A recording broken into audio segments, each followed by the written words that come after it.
नमस्कार, मैं कमलेश कबीर आपका एक बार फिर स्वागत करता हूं इस नए एपिसोड में। आज के इस एपिसोड में हम बात करेंगे अरविंद केजरीवाल की। अरविंद केजरीवाल ने संसद जाने के लिए आखिरी जो तीर था उनके कमान में, अब वो भी चल दिया। तो इससे एक जो साफ तौर से बात तय हो जाती है कि जो हमारा आकलन था इससे पहले का, वो आकलन सही दिशा में था। हम लगातार जो है वो इस पर बात कर रहे थे जब से अरविंद केजरीवाल विपश्यना के लिए पंजाब पहुंचे थे। और पंजाब में जहां तरन तारण में जो सेंटर है, और उसके बाद वो सीधे लुधियाना पहुंचे थे और लुधियाना में उन्होंने जनसभा को संबोधित किया था। उससे लेकर अब तक जब हम इसको देखते हैं पिछले 3 महीने को, तो अरविंद केजरीवाल और पूरी आम आदमी पार्टी, पूरी टीम जो है वो लुधियाना में डटी हुई थी। और यह तो उस वक्त की बात थी जब बाई इलेक्शन के लिए चुनाव आयोग ने तारीखों का ऐलान भी नहीं किया था। और तब भी हम बात कर रहे थे और हम पूरा जो है वो अनुमान लगा रहे थे कि अरविंद केजरीवाल जिस तरीके से उन्होंने अपने राज्यसभा के सांसद का नाम अनाउंस किया था कि लुधियाना वेस्ट से चुनाव लड़ेंगे, तो जब यह तय हुआ था तब भी हमने एक वीडियो बनाया था और उस वीडियो में हमने विस्तार से इस चीज को समझा था कि ऐसा क्यों। मैं आपको एक बार फिर जो है वो उसकी ब्रीफिंग कर देता हूं, क्योंकि संविधान का अगर आप अनुच्छेद 105 और 106 की स्टडी करोगे, 105 और 106 की, तो आपको समझ में आएगा कि कॉन्स्टिट्यूशन जो है वो किस तरीके से इम्यूनिटी बूस्ट करता है एमपी और एमएलएस के लिए। अब जब मैं ये कहता हूं तो ऐसा क्यों कह रहा हूं? ऐसा मैं इसलिए कह रहा हूं क्योंकि अरविंद केजरीवाल जिस मुसीबत में है, अब मुसीबत वो किस तरीके की है पूरे देश को पता है, लेकिन निजी तौर पे अगर हम देखते हैं तो अरविंद केजरीवाल अलग अलग कोर्ट में अलग अलग मुकदमों में जो है वो घसीटते हुए दिखाई दे रहे हैं। भ्रष्टाचार का मुकदमा जो है वो उनके ऊपर सबसे बड़ा मुकदमा, जिसमें वो जेल में रह के आए हैं। तो ऐसी स्थिति में अरविंद केजरीवाल निजी तौर पे क्या ये केस लड़ सकते हैं? तो फिर उसका जवाब होगा कि नहीं। तो फिर इतना पैसा आएगा कहां से? क्योंकि पहले तो दिल्ली की सरकार उनके कब्जे में थी, तो दिल्ली सरकार या दिल्ली वासियों का जो पैसा था वो उसमें खर्च हो रहा था। तो जैसे ही दिल्ली में सत्ता चली गई, अरविंद केजरीवाल ने रुख किया पंजाब का। और आपने ये भी देखा अपने ही 2 साथियों को, मनीष सिसोदिया, सत्येंद्र जैन, और उससे पहले आपको पता होगा विभो कुमार, जिसके मुकदमे चल रहे थे, जो जेल से जमानत पे बाहर थे, उन सबको पंजाब बुलाया गया। पंजाब में उनको जो है वो पार्टी की तरफ से अलग अलग पदों पर जो है वो नियुक्त किया गया। क्यों किया गया, मंशा क्या थी, वो आप समझ सकते हैं, क्योंकि उसके बाद पैसा जो है वो पंजाब सरकार खर्च करेगी। अब ऐसी स्थिति में अरविंद केजरीवाल, आपने देखा होगा 2013 के बाद से जो मीडिया से कभी दूर रहे ही नहीं या रह ही नहीं सकते थे, वो व्यक्ति चुपचाप पंजाब में बैठे थे। क्यों? क्योंकि वो इसी मौके की तलाश में थे कि जब भी लुधियाना वेस्ट से चुनाव की घोषणा होगी, उसके बाद आम आदमी पार्टी ये चाहेगी कि इस सीट के ऊपर जो है वो उनका उम्मीदवार अरोड़ा वो चुनाव लड़े, वो जीते। और अगर वो जीत हासिल हो जाती है तो अरविंद केजरीवाल उस सीट से, जो राज्यसभा की सीट खाली होगी, उससे वो संसद जा सकते हैं। तो संविधान का अनुच्छेद 105 ये कहता है, और 106 दोनों को अगर हम मिला के एक विस्तार से समझे, तो उसमें साफ लिखा हुआ है कि कोई भी सांसद जिसके ऊपर इस तरीके का कोई मुकदमा है, तो गिरफ्तारी से उसको इम्यूनिटी मिलेगी। मतलब संसद के 70 से 30 दिन पहले और संसद के 70 के 30 दिन के बाद। तो ऐसी स्थिति में आप सोच के देखिए कि एक सांसद को कितनी इम्यूनिटी मिलती है। अगर 10 से 15 दिन सेशन चलता है तो लगभग जो है वो 3 महीने के आसपास इम्यूनिटी मिल जाती है, उसको कोई गिरफ्तार नहीं कर सकता। दूसरा, बोलने की उसको आजादी मिलेगी। और बोलने की जब हम बात करते थे, तो अरविंद केजरीवाल ने जिस तरीके से विधानसभा का उपयोग किया, दिल्ली विधानसभा का, कई बार तो विशेष सत्र बुलाए गए, और वो इसलिए बुलाए गए क्योंकि उनको नरेंद्र मोदी को जो है वो गालियां देनी होती थी, या हम कहें कि अनपढ़, चौथी पास अनपढ़ राजा की कहानी सुनानी होती थी। और दिल्ली को यह बताने की कोशिश की जाती थी कि दिल्ली का मालिक मैं हूं। अब ऐसा क्यों किया जाता है? क्योंकि विधानसभा और संसद में कोई भी बात अगर बोली जाती है तो तो आप उसके खिलाफ जो है वो कोर्ट का रुख नहीं कर सकते। पब्लिक डोमेन में अगर इस तरीके की कोई बात होती है तो उससे जो है वो मुसीबतें खड़ी हो सकती है।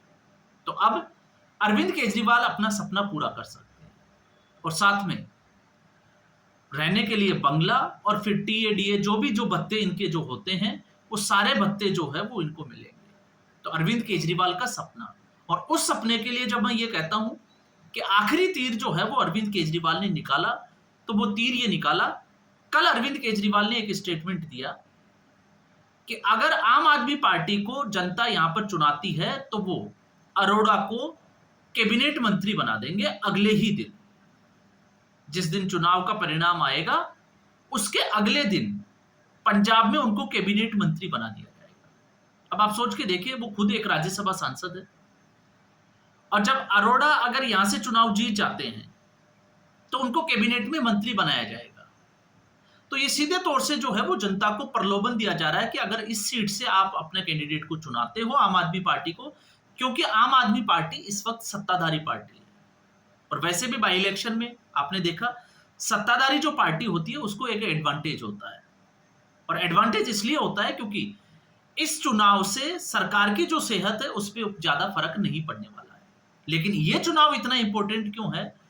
ये चुनाव इसलिए इंपॉर्टेंट हो जाता है क्योंकि दिल्ली विधानसभा के चुनाव के बाद में जिस हार से जो है वो आम आदमी पार्टी गुजरी, उसका मनोबल गिरा, एक उसके मनोबल के लिए, और दूसरा पंजाब को लेकर भी अब जो है वो आम आदमी पार्टी के लिए संशय की स्थिति बनी हुई है, तो उसमें अपने आप को साबित करने के लिए, तो ये दोनों चीजें जो है वो आम आदमी पार्टी के लिए जरूरी हो जाती है। तो ऐसी स्थिति में अब देखने वाली बात यह है कि क्या अरविंद केजरीवाल का ये जो कैबिनेट मंत्रालय देने वाला जो दाव है वो कितना कारगर साबित होगा, क्योंकि आम आदमी पार्टी से विश्वास जो है वो उसमें कमी आई है। लेकिन यह भी है कि आम आदमी पार्टी के दिल्ली के नेता तक जो है वो इस वक्त पंजाब में डटे हुए हैं। भगवंत मान खुद जो है वो जालंधर, आपको पता ही होगा, उसके बाद में भगवंत मान जो है वो लगातार लुधियाना के दौरे करते आए हैं। तो ऐसी स्थिति में अब बात आती है कि क्या चुनाव जीतना इतना आसान है जितना आम आदमी पार्टी सोच रही है? तो उसमें अगर हम आकलन करके देखते हैं तो आकलन से साफ तौर से यह समझ में आता है कि शायद ये सीट जो है वो आम आदमी पार्टी के खाते में चली जाए।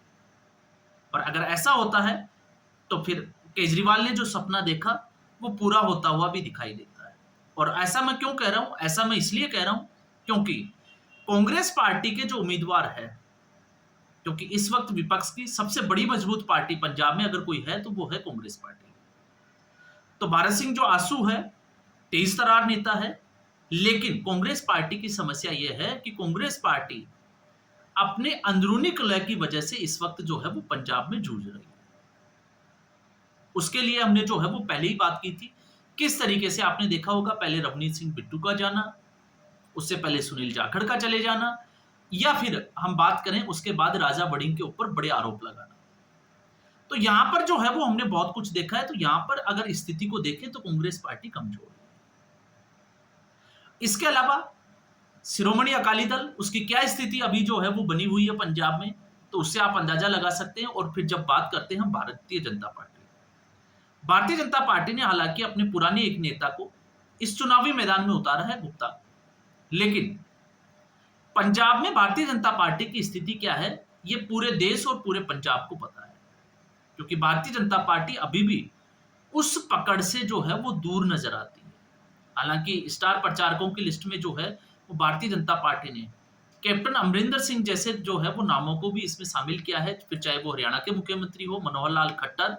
लेकिन कैप्टन अमरिंदर सिंह को लेने के बावजूद आपने ये देखा कि भारतीय जनता पार्टी जब से वो शामिल हुए हैं उसके बाद से चुनाव तो वो जीत नहीं पाए। तो जो छवि थी कांग्रेस पार्टी की या एंटी इनकम्बेंसी की अगर हम बात करें, तो जब कैप्टन अमरिंदर सिंह ने कांग्रेस पार्टी छोड़ी तो एंटी इनकम्बेंसी भी जो है वो उनके साथ चली गई और उसमें भारतीय जनता पार्टी के साथ वो काम किया।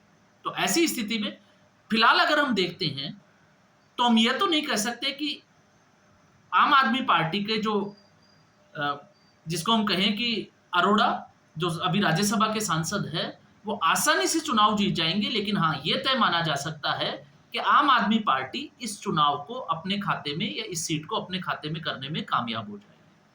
और अगर ऐसा होता है तो अरविंद केजरीवाल और आम आदमी पार्टी दोनों को जो है वो एक संजीवनी मिल जाएगी, जिसकी उम्मीद पूरी आम आदमी पार्टी की दिल्ली की यूनिट हो चाहे पंजाब की यूनिट, या फिर हम बात करें अरविंद केजरीवाल की, तो वो तो लंबे समय से जो है वो लगातार पंजाब में ही रुके हुए हैं। और अब वो जो है वो घड़ी भी आ गई है जिसके लिए अरविंद केजरीवाल यहां पर रुके हुए थे। अब इसका जो है वो 19 तारीख को इसका चुनावी प्रक्रिया होगी और शायद उसी दिन जो है वो रात को चुनाव परिणाम आएंगे। तो उस दिन जो है वो तय होगा कि एक सीट जो है वो किस खाते में जाती है और अरविंद केजरीवाल के राजनीतिक भविष्य पे इसका क्या असर होने वाला है। अगर आम आदमी पार्टी जीत जाती है, अरविंद केजरीवाल राज्यसभा में सांसद बन जाते हैं, तो फिर ये उनके लिए राजनीतिक कैरियर के लिए एक बूस्टर होगा।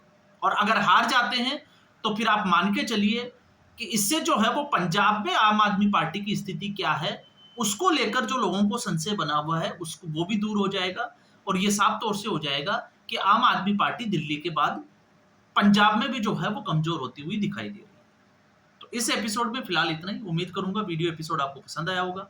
वीडियो को लाइक करें, शेयर करें, चैनल जरूर सब्सक्राइब करें। धन्यवाद।